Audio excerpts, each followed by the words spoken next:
technology. Thank you for your patience.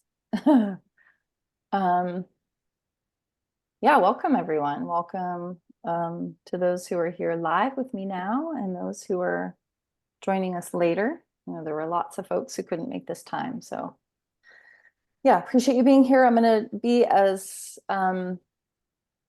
concise as I can. I know time is precious, so I just appreciate you sharing your time with me today. My goal is to do the presentation in an hour or less, and then have time for questions and discussion and things like that. So today we're going to talk about living in the private simply, hopefully simply, because it's a pretty complex. But I want to break it down for you in simple terms that you can know, oh, is this something that feels good for me to explore and pursue right now? And if so, what parts of that? Because there's a lot of different avenues.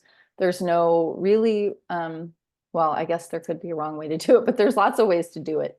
You know what I mean? And so there isn't just one way. And I've been studying this, like I said, for about 3 years, and there's a lot of people, and it's all kind of, so what my goal is to kind of bring all of that into something that is digestible for you today, and just so you know if you want to continue on with this or not. I think it's a really important time for this topic and to explore, and as we'll talk about, if this isn't just doing external actions, right? It all starts inside of us. That's really the root of everything, as we know, and our internal, our external reflects our internal. So so this is just an introduction into natural law and personal sovereignty.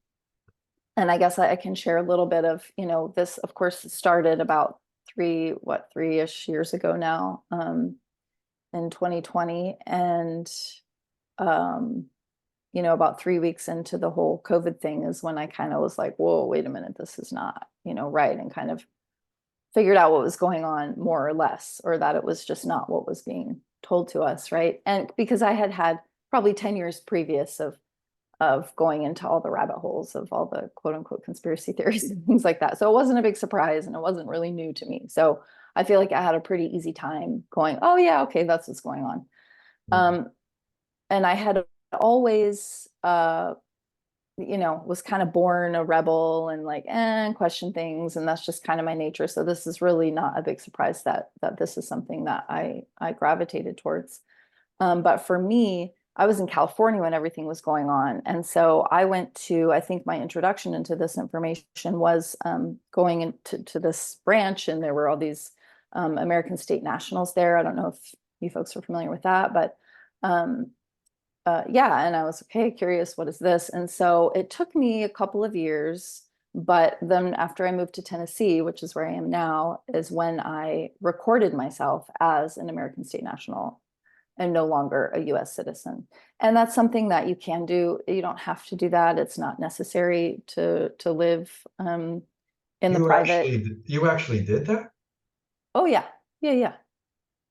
Yeah, I Okay. did that. Well, I'm familiar with it. I'm familiar Yeah. with it. Yep. Yep. It is something that Is that something like filing income tax related? yep, it Okay. is. This is great. Yep, it is. Because Yeah. And I'll tell, I've been investigating this for quite a okay, while. cool. I didn't know We're gonna talk about it. it's hard Yeah, to digest it all, you know. yeah, it's a lot. It's super overwhelming. It's like a different language. It's a whole different, you have to Yeah. unlearn a lot of things. You have to really dig in and Mhm. release all of these deep dark threads that you have around authority and all our conditioning to actually take the steps. That's why your internal, your external reflects it, because you're not going to really take those steps unless you have done the work in yourself Mhm. to really see, well, to really see, we could call it the darkness or whatever, and then to go, oh wait, I don't have to be a part of that anymore. And here's how. And also to not be afraid, of the so-called authorities. And I call it the Mhm. circus world, because when we're afraid of it, when we have fear, obviously that really stops us. And I talk to people all the time that are really beautiful, enlightened beings or spiritual beings or whatever we want to call them. I have a whole nother story about my spiritual path, which we won't get into here, but which has been all over the place and up and down.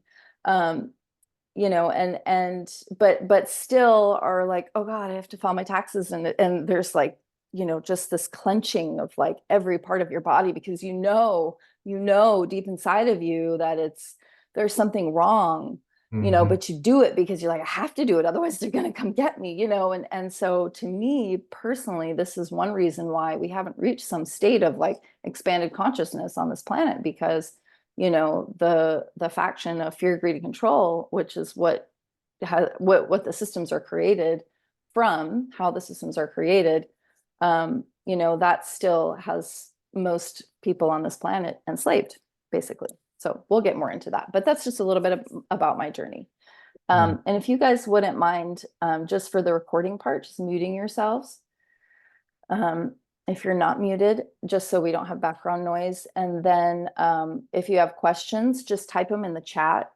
During the presentation, if you have questions, just type them in the chat and we'll get to them, once we finish everything. Okay. So today's agenda, we're going to go into an introduction to natural law, just very, very briefly, just so you get, because if we don't do that first, then it's like, well, why do we care about living in the private versus the public? Why are we doing this? Why is it important? What's the foundation of that? Where are we coming from? We're not just like all, people who are, I mean, maybe there's people here who are angry. I know and that's okay. There's nothing wrong with that. But we're not all just raging around trying to, buck the system or whatever. Like that's not what this is about. I mean, this is about coming from a place of understanding who we are, and what natural law is and which we can call universal law, God's law, all of that. And then we'll go into what is living in the private versus the public. What are the benefits of living in the private? And then, of course, how do you do it? We're going to go very briefly into that.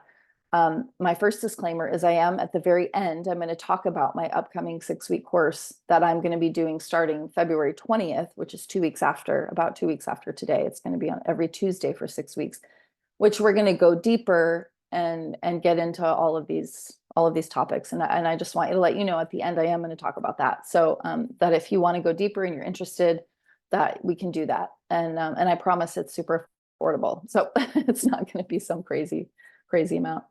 And the second disclaimer is just to take responsibility for yourself and the information that's coming in, like be discerning for you.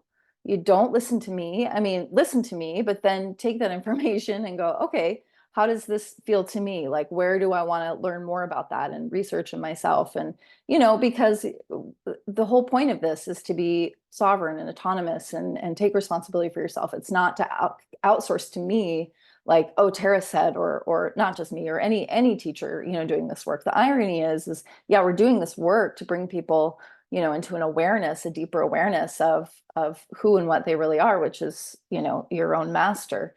But it does take, someone who's kind of further along on the timeline to introduce some of these things and concepts. So, but just know that, I'm not a guru or anything like that. And, yes, the age of the guru is absolutely over, in my opinion, totally dead. So, it's time for us to, to take that responsibility for ourselves in all ways in our life. Okay. There are just a couple of quotes I have here throughout. So let's go with the first one here. A free people claim their rights as derived from the laws of nature and not as the gift of their magistrates, by Thomas Jefferson. The natural liberty of man is to be free from any superior power on earth and not to be under the will or legislative authority of man, but only to have the law of nature for his rule. We really can look at nature and follow nature. Well, we are nature, and find everything we need. Okay, so, and what is natural law? Well, what does natural mean? Of or related to spirit, from the natural world, not caused by mankind, having a basis in nature as the phenomena of the physical world and as our own inherent essence, reality, and truth. Law is an existing condition which is binding and immutable, a set of immutable principles, which in this context that the creator put into effect. not man. Okay. Natural law is the universal, non-man-made, binding, and immutable conditions that govern the consequences of behavior. Natural law is a body of universal spiritual laws which act as the governing dynamics of consciousness. Natural law is not a belief system. It's not political, religious, new age, or based in scientism, which is what we see today with quote unquote science, right? Oh gosh, I keep skipping ahead. Okay. So quickly, I just want to talk about truth versus perception in the context of what we're going to be talking about today about, natural law. And those of us who have come from a very like spiritual background, of course, we can talk all day long about, well, what is really truth and your truth and my truth and all the things, right? But in the context of natural law, truth is objective. It is not based on perception. Truth does not waver and cannot exist in the future. It can exist in the past and the present moment. So what is an example of that? Well, one could walk outside, meaning not indoors, but outdoors, and water is falling from the sky, and we can say, oh, it's raining. That's a truth. Perception is based on what one wants or does not want to see. So, or just perception is based on one's experiences in life, right? So your perception, you walk outside and water's falling from the sky, and it could be, oh my gosh, this is the worst thing in the world. I can't believe this. Now I can't go on my walk. That's a perception. Or, oh, this is amazing. I love the rain so much. It's going to make everything so green. That's perception. So perception creates your experience, as we know, and truth just is. So the more expanded one's consciousness is, the more one can perceive the truth. And in my course I'm going to go a lot deeper into natural law because I really just think it's so, so fundamental and foundational to have this basic understanding, which is simple, but just so important and profound. So let's talk about the New Age phenomena. I'm sure many of you have had a lot of spiritual practices, and there, of course, myself as well. And there's nothing wrong with spirituality or anything like that, of course. But I do feel that the New Age movement, that we could call it, I'm just putting that label on it for the purposes of this, has been hijacked in a lot of ways, right? And some of the teachings can seek to placate and prevent action in the world. And that doesn't mean we all have different roles. Some of us are meant to, just meditate and not do anything else, and maybe that's your role in this life. I think if we're here at this time, though, that's probably a few and far between because we have a lot going on, and so, and I don't mean action as in you have to go out and protest, and it's not that at all. I mean, we all have our own roles, and they're all important. But I think that some of the spiritual practices can prevent us from actually being here in human form. So some of the ways in which this happens is dissociation, right? Dissociation or disembodiment with your body, with the human experience. I know I had a lot of experience, in a community and communities where, it was really looked down upon to identify yourself as a human or as a man or woman. Because we are infinite beings. We absolutely are, but we're also here, and we're here for a reason. And while a lot of those teachings, there's a lot of good in them, it also I saw around me and in myself a lot of dissociation and things that just were harmful and abusive, actually. So I have experience in that, which is why I want to talk about this, because it can be, it can keep us from being here in our bodies, right? And being embodied. Moral relativism. That's when someone says, oh, there's nothing there's no right or wrong. It's just basically you justify it to whatever is and this can be part of a spiritual fantasy as well. like of course in a past life they killed me, so I'm going to kill that, things like that, or which, okay, fair, and that may well be true, and from an ultimate level everything's perfect, right? We know that, but we are here as humans for a reason.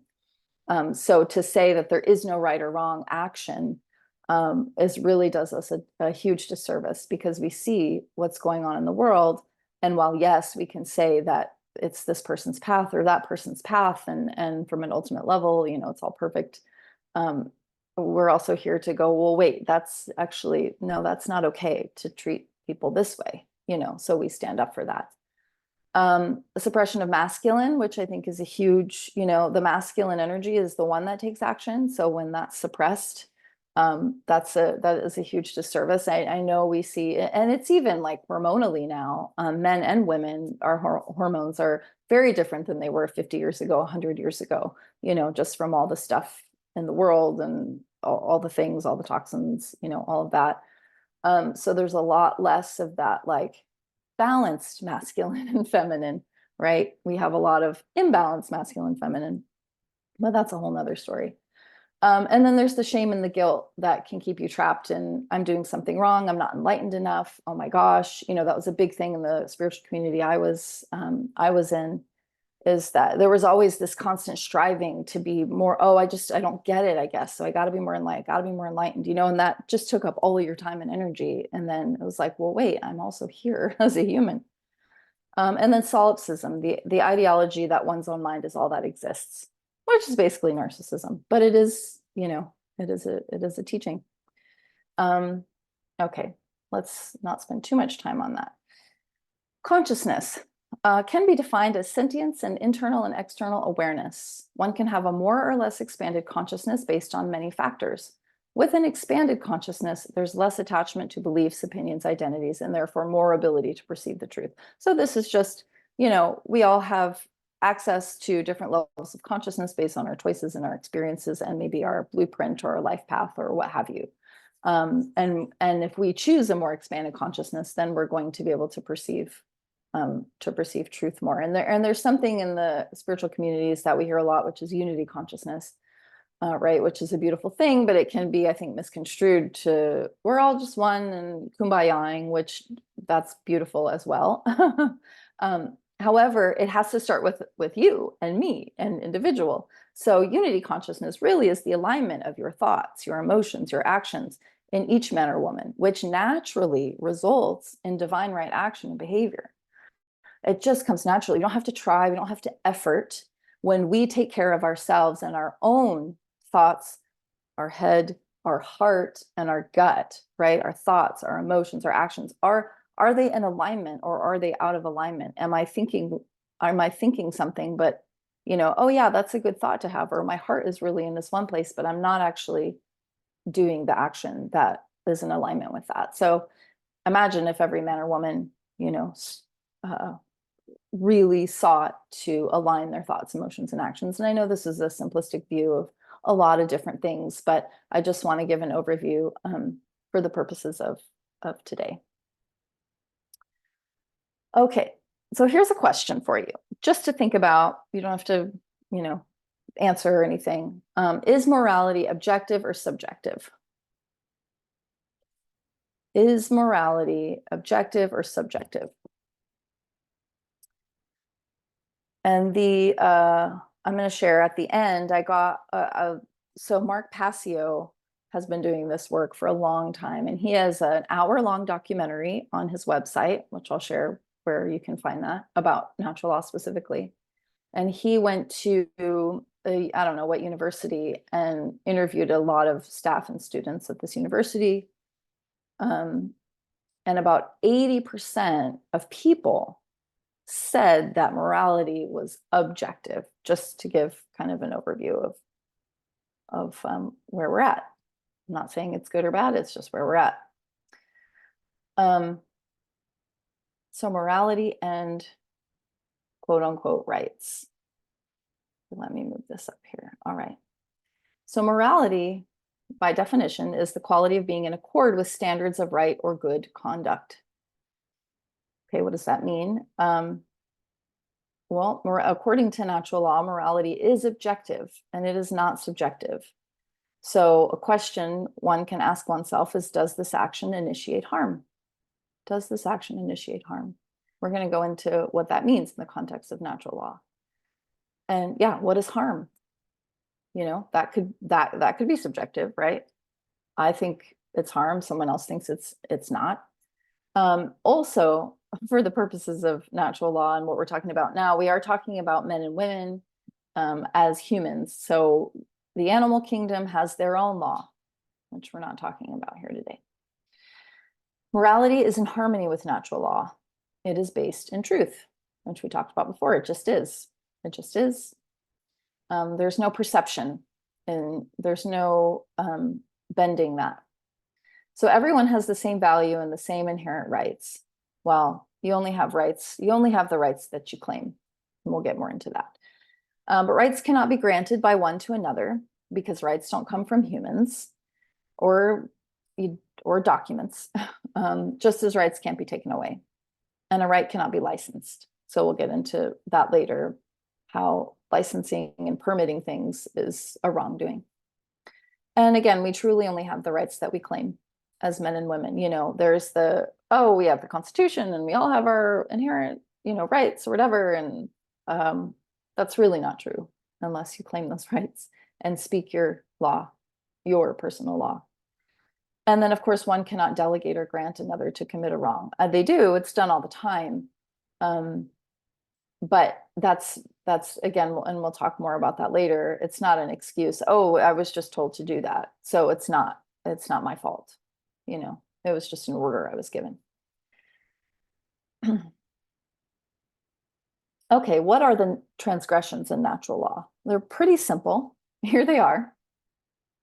Obviously, murder and assault. And assault is just initiating violence. Anything that initiates violence. Rape, theft, trespass, theft of any property of any kind. And property is yourself. Property is something that you consider to be yours. Your children, in the context of natural law, are your property.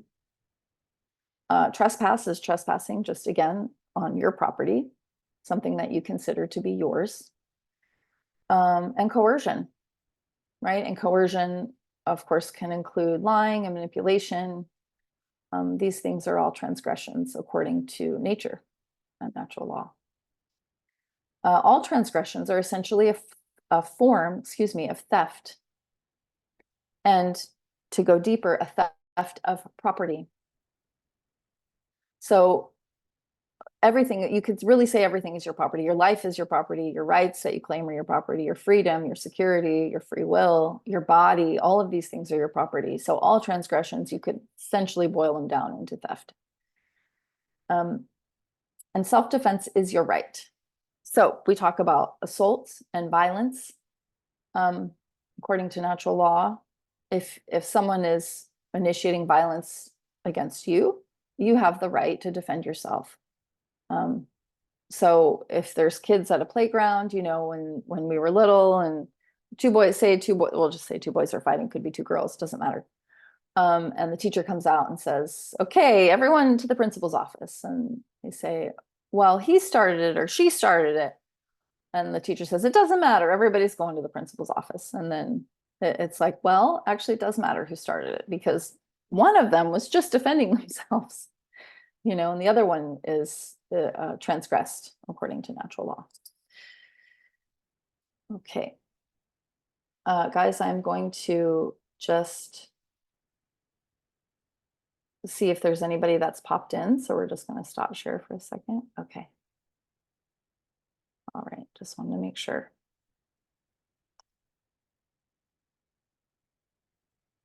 Okay.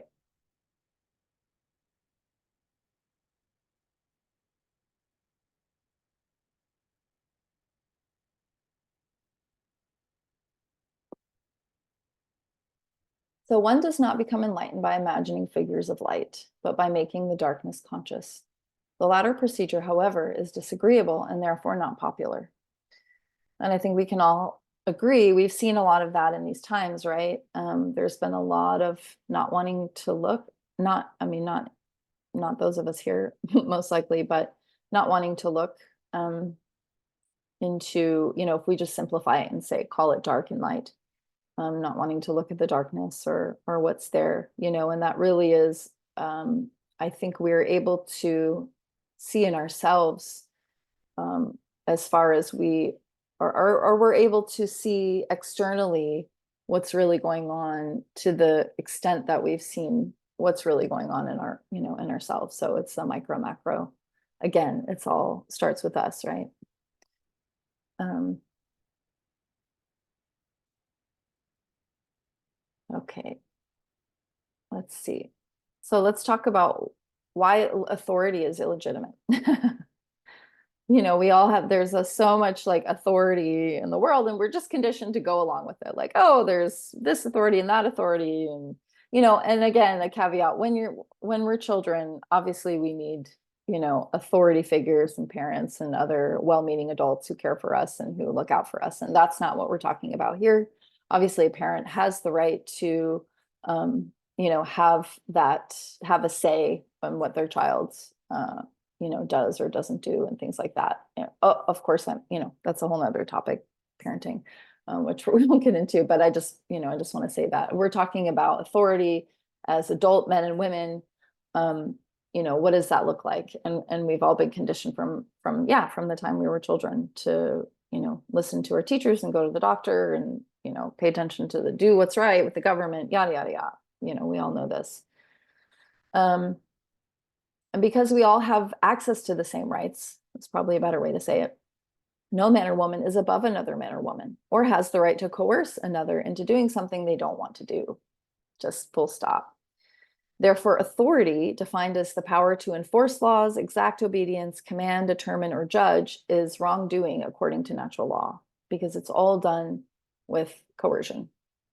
Coercion by way of force via threat of violence or unwanted action is a transgression. And we'll take a look at some examples. So no man or woman has the right to tell another man or woman again what to do or how to live. Doing so is slavery. It is just actual slavery, a form of slavery, as those giving orders is built upon the false belief that they are masters and have subjects, which would be us unless we know better. So just a few definitions here. A statist is one who believes in the legitimacy of authority and unknowingly, thus slavery, right? Who says, oh yeah, we have to follow whatever they say, whatever, we just got to do what they say. Be good boys and girls, that's just a deep conditioning. An anarchist, again, that's a loaded term. It really just, all it means is one who believes in the absence of a ruler. Not necessarily the absence of rules, of which the only ones applicable are the ones we just talked about with natural law, the super simple transgressions. So no master, no slave. So an anarchist is just absence of a ruler. That's it. That's all it means. And we have, in our society today, most people believe in the legitimacy of authority or have been taught to believe in it, and that's okay. It's not necessarily anybody's fault, their fault that they believe so heavily or so strongly in that. But it is the time to lift that veil. So taxation, it's always taken under duress. I mean, who here would volunteer 30, 40, 50, 20% of their money? Like, who would do that? No one, right? No one's going to be like, oh yeah, I procured all this money, whether it's from a service or just however money comes into your life, right? It could be a gift that's given to you. It could be from work, whatever. You're like, oh, I'm so happy to give it to you. Yeah, please take it, No, so it's always under duress, always. Prohibition of anything is based in coercion. It's a wrongdoing. Of course, we'd love to be able to that we would love that people didn't do things that harm themselves. That would be wonderful, but that's not up to us.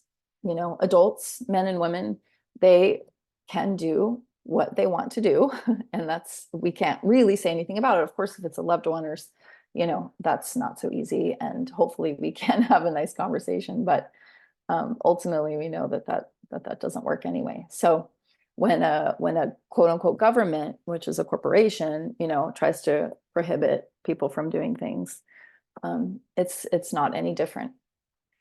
Licensing and permits are always wrongdoings, again, based in coercion. So a license to drive well, we're not driving. We don't drive unless we're in commerce, right? Unless we are acting in commerce, which means you're a truck driver for a business, or you're an Uber driver, or, you do something else and use that vehicle for commerce, for something that is business related, making money, in the world of commerce.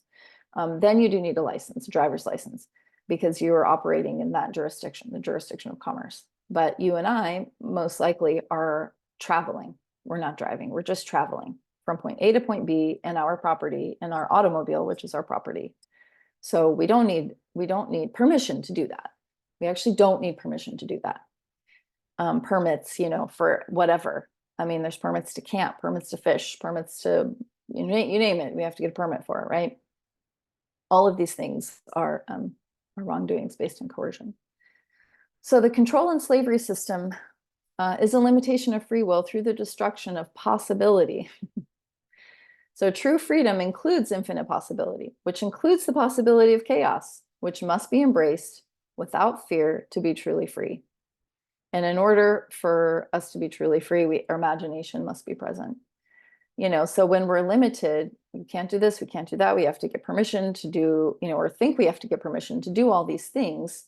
I mean, just imagine if we actually sought to create something different, something else. We'll talk about that later. What would be possible?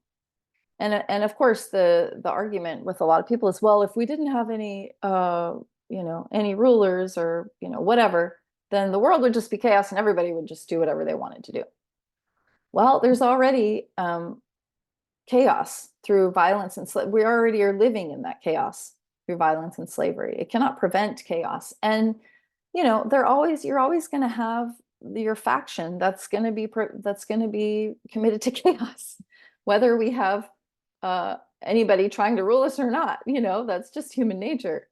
That's just what's going to happen. So, by not knowing what to do is not, to me, an excuse to not do anything. Well, we don't know what's better.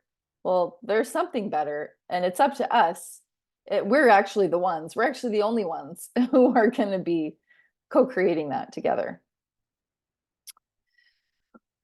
Okay, responsibility versus abdication. So who keeps slavery in place? The order givers or the order followers? Who is more morally culpable? Of course, they're all morally culpable, right? But if a president says, okay, guys, we're going to send you over to blah, blah, blah, and you're going to just bomb a bunch of people. Well, the ones who get on the plane and go over there and shoot the people and bomb the people, they're more morally culpable, right? Because they actually took the action. They didn't have to take the action. They're told they have to take the action. So these are the people in who keep all tyranny in place is the order follower. It's the followers, right? Because the president's not going to go over there and bomb a bunch of people. The people who are giving out these orders aren't going to be doing these things. It's just the people who are following the orders. That keeps it in place. So once you understand, really embody this, all of everything we've been talking about, I believe you have more access to self-love and self-respect and expanded consciousness. I think that's a big reason why we don't have more people who have more access to all parts of themselves, all levels of themselves, the infinite and the human, and integrating it all, and all of that. And of course, the more you love and respect yourself, the more you'll understand and embody these things, right? And the lost word, of course, is no.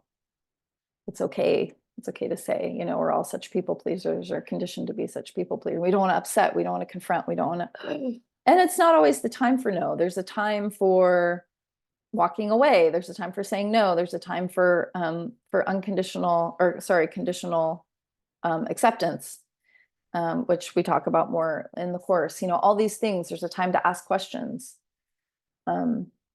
But I do not consent. I do not recognize your authority. This very, very, very important and powerful words to say.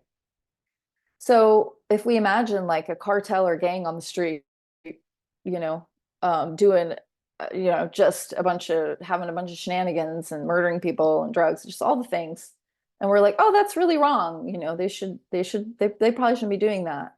Well, government does it, way worse since the beginning of time. Most of it people don't know about, or at least they don't want to know about. They look away from. But government is no different, than any of these things. People just feel the government, oh, well, yeah, sure. Okay. MK Ultra. All right. Well, I guess that wasn't so bad, it's like, and they just kind of don't pay much attention to it because most people don't want their lives to be disrupted, in that way, because it threatens their identity, of course, right? And can threaten their whole lives and like who they think they are and what they think they know, and that's really scary. So I do have a lot of compassion for people who, um, and I mean I absolutely admire people who have totally woken up in this time, if we use that phrase, um, and have chosen to look deeply at themselves and deeply at the world and chosen something new. And that takes a lot of courage. And I see the chats. We're going to get to that at the end. If there's anything super, super important, just unmute yourself. But all right, we're going to get into the public-private stuff here in just a minute. Sovereignty.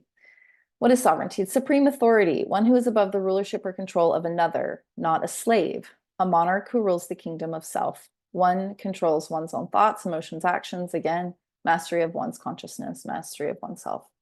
So self-control is self-mastery, is self-ownership. So if you don't have this mastery of yourself, then as we know, someone else will. Okay, so for the context of talking about private versus public, we're just super, super simple, super simple. So at the top of, if we're going to have a hierarchy here, in the way our world works, I know that's a huge statement, and I don't mean to be that grandiose, but just for the purposes of this. So God, universe, source, whatever you call it, is basically, higher power. Okay, that's at the top. And then living men and women, which we're going to talk about what that means and what that is it comes underneath that, right? And then basically underneath that is everything else. So it's corporations, government, which is also corporations, courts, everything else is under that. So if we know ourselves as living men and women, which we're going to talk about what that means in a minute, then none of that other stuff applies to us. The everything else literally is just not interesting to us because it has no authority, right? It has no authority. And then underneath that are people and legal fictions, which we're going to talk about. That's basically living in the public, right? People in Black's Law Dictionary says one of the definitions for people is, it's a corporation. And also, what does it say? It is an artificial being. It literally says artificial being. We'll talk about what that means in a second. But I just wanted to kind of give an overview of that. Okay, so acting in the public. Let me take a sip of water. What does it mean to act in the public? We can't live in the public. Living, because you are a dead entity. You are a legal fiction. You are a person consenting to contract into legal fiction commerce, right? They need a person because there's absolutely no way they can contract directly with a living man or woman. A corporation can only contract with a corporation, which is a person. A corporation cannot contract with a living man or woman. That's just the law. That's the way it works. They need a man or woman to consent to take responsibility in the matter of the person. Unknowingly, mostly people do this unknowingly, or knowingly, which is called joinder. So, we're not going to get deeply into that right now, but just know that, that when you're acting or when you're living as a man or woman, then you would have to then agree to be an agent to this legal fiction in order to do any sort of interaction or contract with anything or anyone in the public. So when you're acting in the public, you're subject to the statutes, which is man's law. They call it law or whatever, but it's just statutes. that the corporations, including governments, set forth. So you are subject to those when you are acting in the public. You're acting as your straw man or your legal fiction with your all caps name. Now, in the course, I'll get more into what that is and where it came from and all of that. But just know that that your all caps name is, if you look at your birth certificate, which is on bond paper, right? Your birth certificate, if you look at it, it's on bond paper, and a trust is created in your legal fiction, dead entity, straw man name, which is in all caps, all caps. That's not you. That's so you were born on whatever date, and usually a few weeks after your birth gets registered, and a trust is created in your name that has, again, this is a whole nother topic, but that trust has a lot of money in it for each dead entity, and that's how they contract with you. So that if you look at your bills or anything to do with the government, IRS, it's in all caps. Even I can't remember if your driver's license is too, but it's in all caps. That's not you. That's a dead entity. And of course, acting as a U.S. citizen in other countries, know that this also applies. This what I'm talking about here basically applies in all countries, because almost all countries on the planet are under the crown or the Pope. It just might be, the language might be different. So in the US, under the 14th Amendment, we all became US citizens, which none of us are if we really know what that means, which basically just means you're a slave and the federal government owns you. The term US citizen, that's what that means.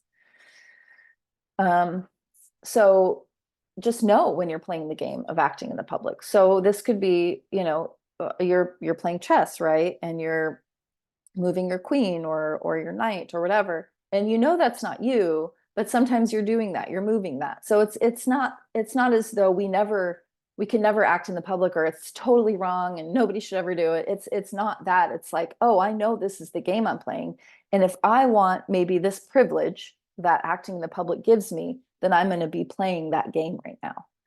But that you're not the knight or the queen. That's not who you are, and you get up and you're done with the game. Right? So it's just knowing when you're playing the game of acting in the public and when you want to do that, being intentional, being conscious about that. So all of these things are acting in the public: paying taxes, having a driver's license, engaging in any sort of commerce.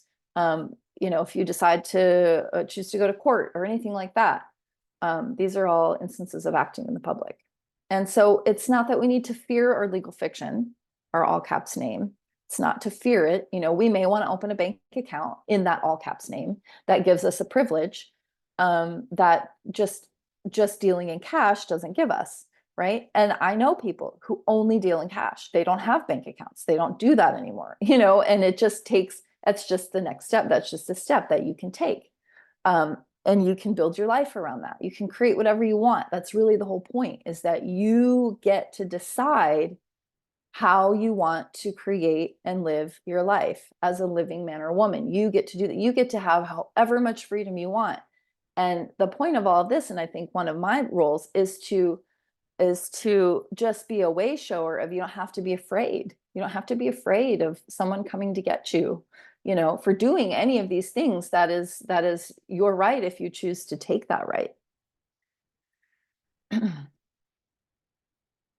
So to be in the public is to act in a public capacity as an accommodation party and joinder to an artificial person created and governed by the state. All men and women who act in legal fiction roles for the state are granted revocable privileges and benefits prescribed in legislative acts. As artificial persons, they are debtors, because you can think of debtors, because they are created legally without innate productive capabilities.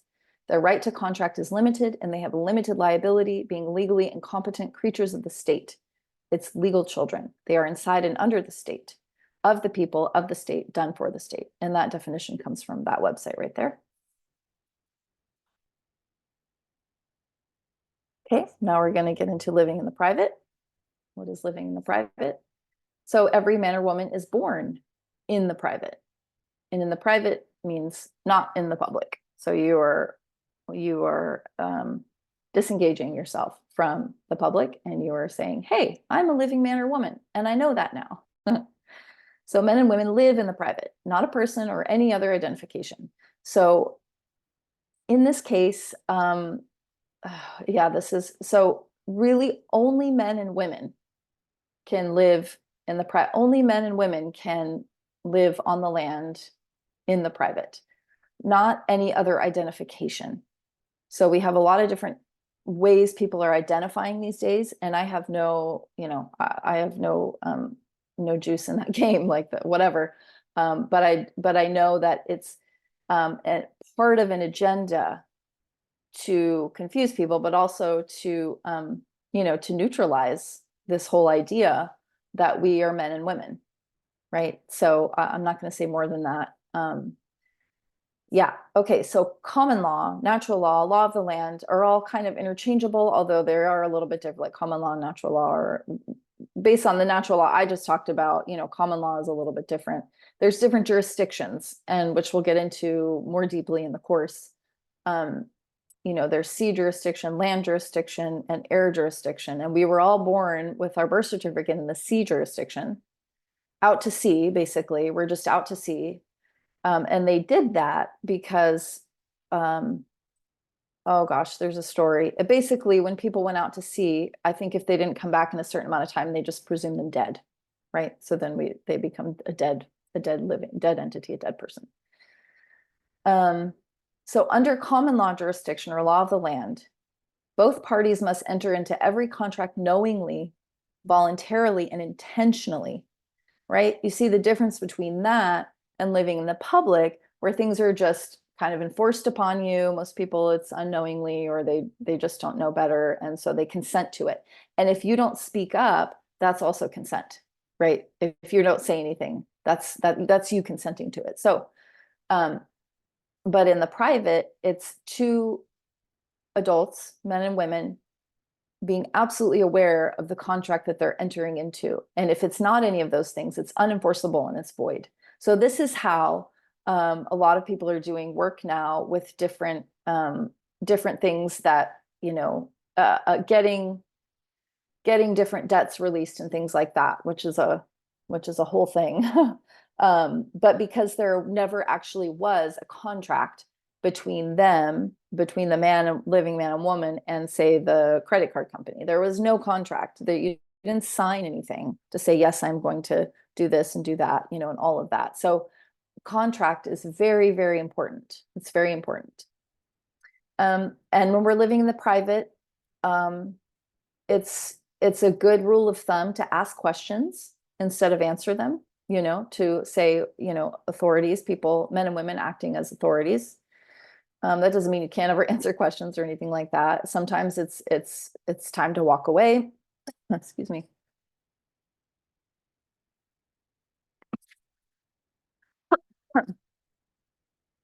Sometimes it's time to ask a question, and sometimes it's time to say no. And they could all be different situations. Sorry, guys.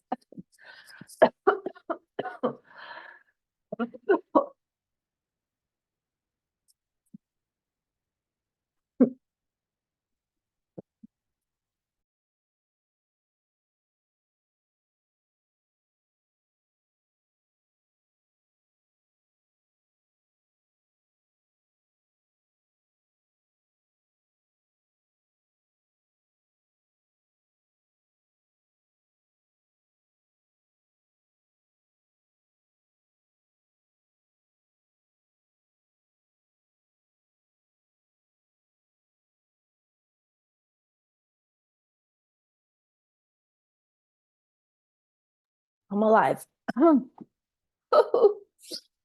That's so interesting, right? When that happens, I always try to look at, what am I talking about? What am I talking about? Ugh. Okay. Yeah, so there is a thing that people do. I'm not saying anybody should do this, but like say when when you get pulled over or questioned by a so-called authority, that you can just say, I don't answer questions. You can just simply say, I don't answer questions. And a lot of them will go, oh, okay, and walk away. I've seen it done. Just depends on who you get. um, so really the whole point of sovereignty is to create and speak your own law and to express your own law, to know what that is. And first you have to know yourself as a living man or woman and what that really means. You know, living on the land, not out to sea. I'm not a dead entity. I'm alive. Um,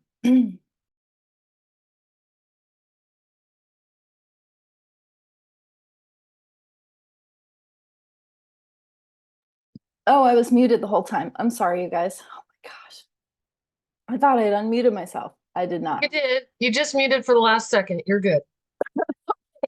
Thanks, Kim. To be in the private is to live in a private capacity as a man or woman with flesh and blood, arms and legs, a conscious mind, a spirit, and life. All men and women are created as equal sovereigns, endowed with unalienable rights and properties, including credit. So, creator credit equating to their valuable human energy. As natural men and women, they are creditors because they are born naturally with innate productive capacities. Their right to contract is unlimited and they have unlimited liability, being responsible adults. They are outside and above the state, set apart, belonging to oneself and not the state. And that comes from that same website, livingtheprivate.blogspot.com. So here's just a quick little graph. So this is in the public government, created by the state, public servant, acting in public capacity, legal fiction. Whereas in the private is a man or woman, created by nature, God, sovereign. Although there's a whole sovereign citizen thing that is not, that a lot of authorities think, oh, you're a sovereign citizen, aren't you? If you start talking about this stuff and you say, no, no, no, no, that's an oxymoron. So we have to educate and correct. We the people and lawful facts is living in the private.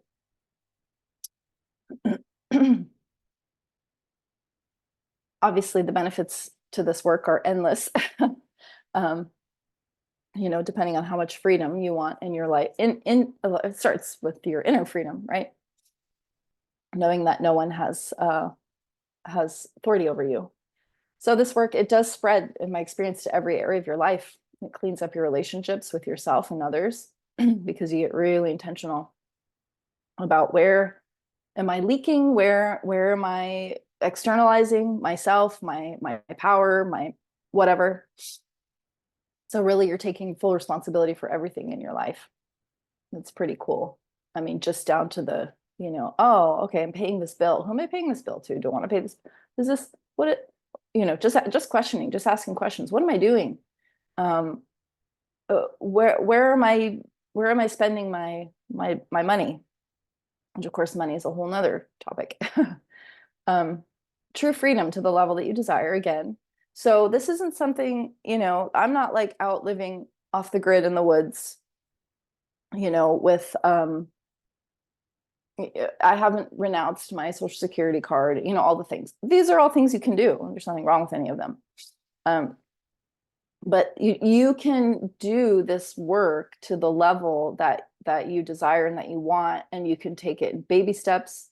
You can take your time. I certainly have, have taken time to really understand it, because if you don't understand it and you're just rushing it, that also it's doesn't serve you. It doesn't serve you, right?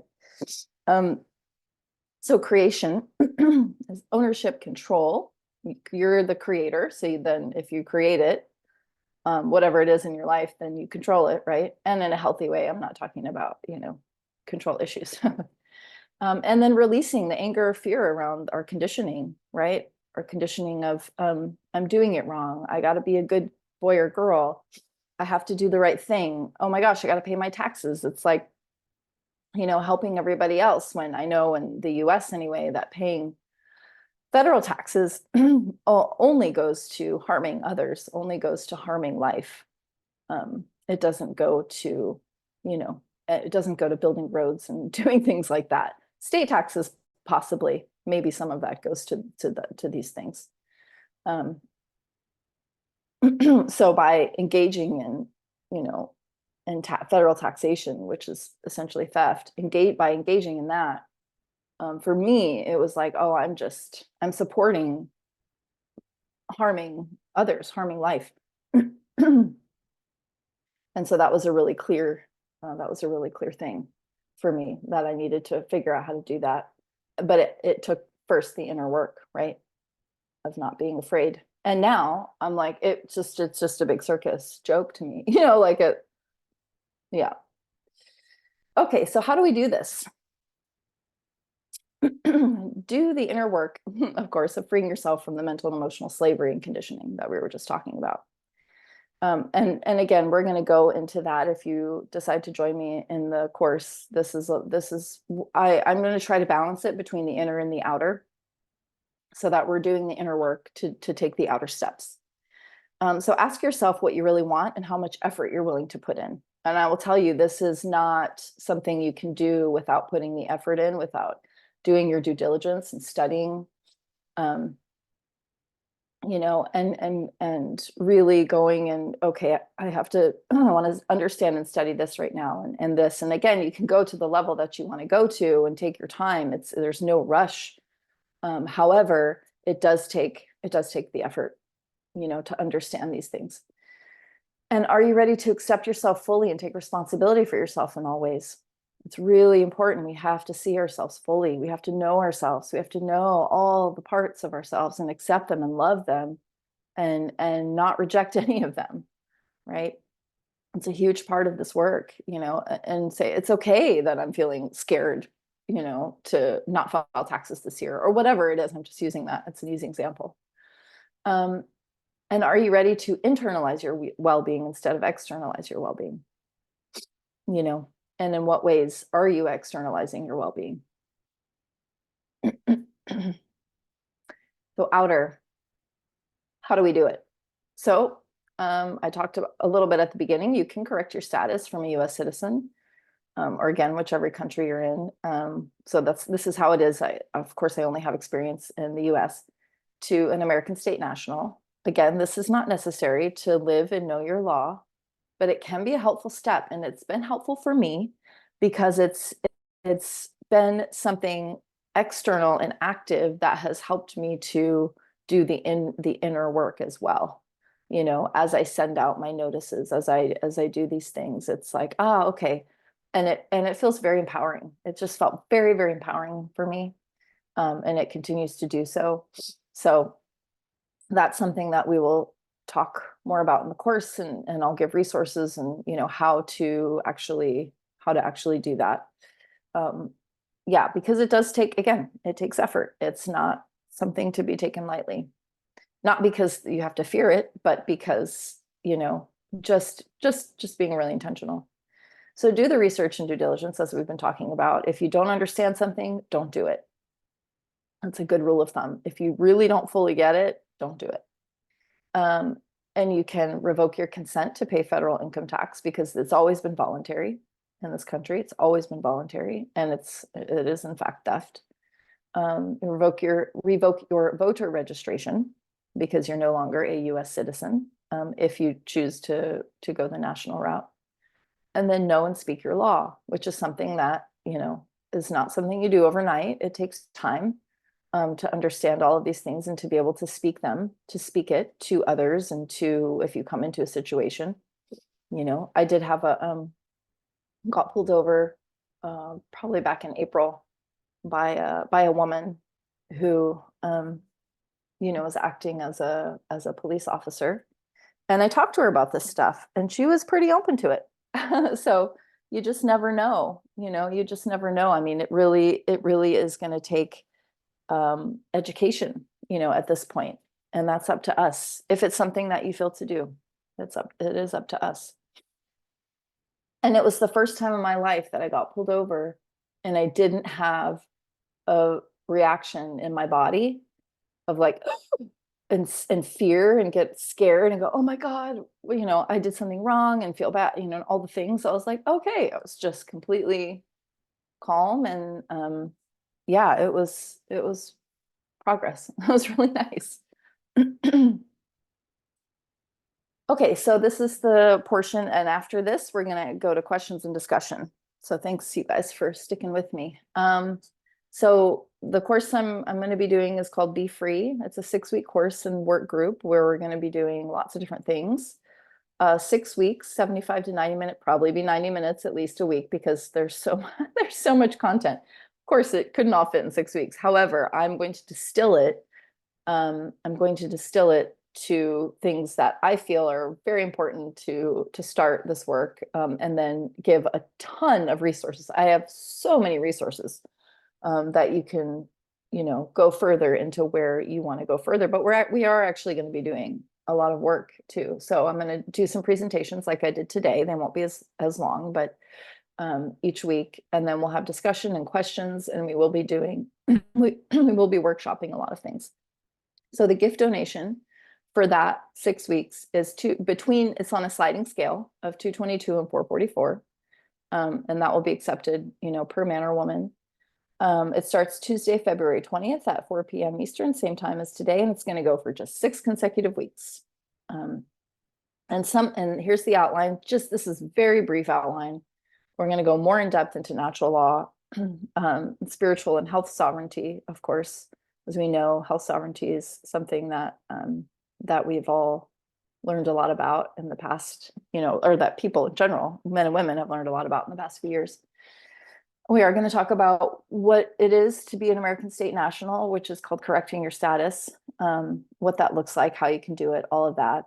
We'll go deeper into your legal fiction and where that comes from, talk about, external things, taxes, passport, things like that. Introspection, we're going to have some questionnaires where you're going to fill out and introspect and okay, and what do I want, and all of that. We're going to discuss that together, because as we do it together, of course, I found that as we do things together, it's really helpful because we can hear from everybody has an experience, and we all learn together. So we're going to learn how to express your law, which first you have to know what that is. We might do some role play. We'll talk about different scenarios. We are going to talk about trusts a little bit. PMAs, which is a private membership association, which is how I operate my business. I practice as an acupuncturist and a coach, a life coach, sovereignty coach. And so I do that under a private membership association, and we're going to go through, if you want to create that for yourself, we'll talk about that. If you have a business or something that you do that you're not interested in engaging, in the system with, because as a PMA, you can do anything you want besides harm people. You can do anything you want. And then we're going to, talk about our inner and outer vision and dreaming, and what you want, and make a plan for that. And of course, again, lots and lots of resources for you. So that's upcoming. So if you're interested in joining that, just put it in the chat with your email address, or you can contact me. Oh, 1 second. We have some more quotes.